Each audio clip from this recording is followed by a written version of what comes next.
नमस्कार, आप देख रहे हैं बिहार तक और आपके साथ मैं हूं ऋचा शर्मा। बिहार में विधानसभा चुनाव 2025 का बिगुल बज चुका है। जैसे ही चुनाव आयोग ने तारीखों का ऐलान किया, वैसे ही पूरे राज्य में आचार संहिता लागू हो गई।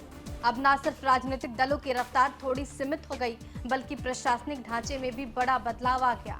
चुनाव की घोषणा के साथ ही हर जिले के डीएम यानी जिलाधिकारी और एसपी यानी कि पुलिस अधीक्षक को ऐसी खास शक्तियां मिल जाती है जिनका असर पूरे चुनावी माहौल पर दिखता है। आचार संहिता लगते ही जिले के डीएम की भूमिका पूरी तरह से बदल जाती है। वो राज्य सरकार के अधीन नहीं रहते, बल्कि सीधे चुनाव आयोग के नियंत्रण में आ जाते हैं। उनके हर फैसले का मकसद सिर्फ एक होता है, चुनाव को निष्पक्ष, पारदर्शी और शांतिपूर्ण तरीके से संपन्न कराना।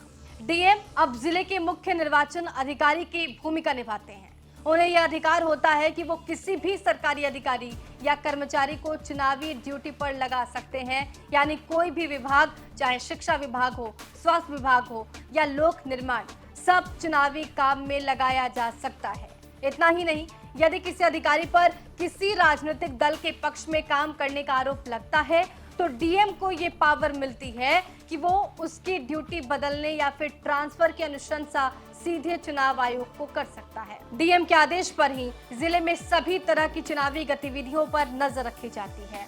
अगर कोई पार्टी बिना अनुमति के रैली निकाल दे, अवैध पोस्टर लगाए या धार्मिक या जातीय भावनाएं भड़काने की कोशिश करे तो डीएम तुरंत कार्रवाई का निर्देश दे सकते हैं।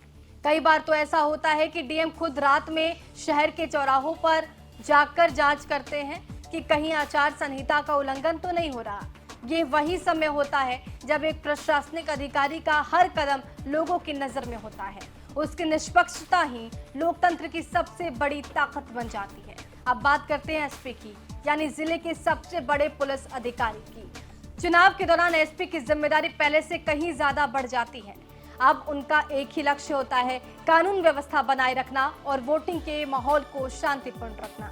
आचार संहिता लागू होते ही एसपी अपने पूरे जिले का सिक्योरिटी मैप तैयार करते हैं। कौन सा इलाका संवेदनशील है, कहां तनाव की आशंका है, किस बूथ पर झड़प का खतरा हो सकता है, इन सब की लिस्ट बनती है। इसके बाद पूरे जिले में फ्लैग मार्च, पेट्रोलिंग और सुरक्षा बलों की तैनाती शुरू कर दी जाती है।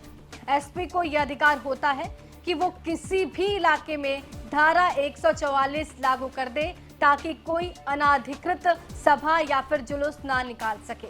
अगर किसी उम्मीदवार की रैली में तनाव बढ़ने की संभावना हो तो एसपी खुद जाकर हालात का जायजा लेते हैं और तुरंत फैसला ले लेते हैं, रैली जारी रहेगी या रैली रोकी जाएगी। चुनाव प्रचार के दौरान अक्सर देखा गया है कि कई बार समर्थक आपस में भिड़ जाते हैं या सोशल मीडिया पर नफरत फैलाने की कोशिश होती है। ऐसे में एसपी को ये ताकत होती है कि वो साइबर टीम, थाना और इंटेलिजेंस नेटवर्क के जरिए हर मूवमेंट पर नजर रखे। आचार संहिता का मतलब ही है सत्ता की सीमाएं तय करना और प्रशासन को जवाबदेह बनाना। अब डीएम और एसपी दोनों का हर कदम चुनाव आयोग के निर्देशों के तहत होता है। वो किसी भी राजनीतिक नेता, पार्टी या उम्मीदवार से दबाव में नहीं आते।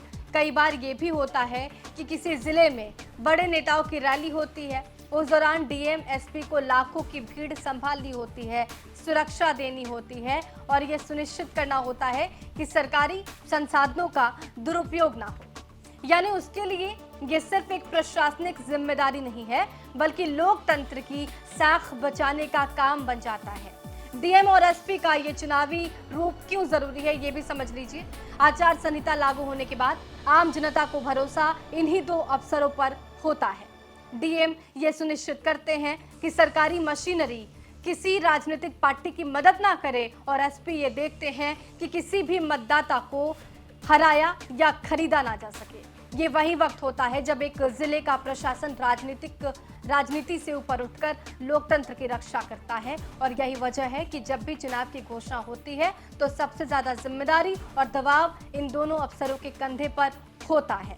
आचार संहिता लागू होते ही जिले के डीएम और एसपी सिर्फ अधिकारी नहीं रहते, बल्कि लोकतंत्र के प्रहरी बन जाते हैं।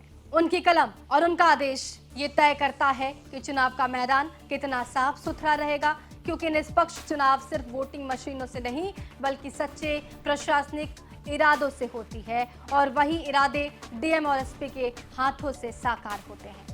आपको ये जानकारी कैसी लगी कमेंट बॉक्स में जरूर लिखिएगा। बने रहिए हमारे साथ और देखते रहिए बिहार तक।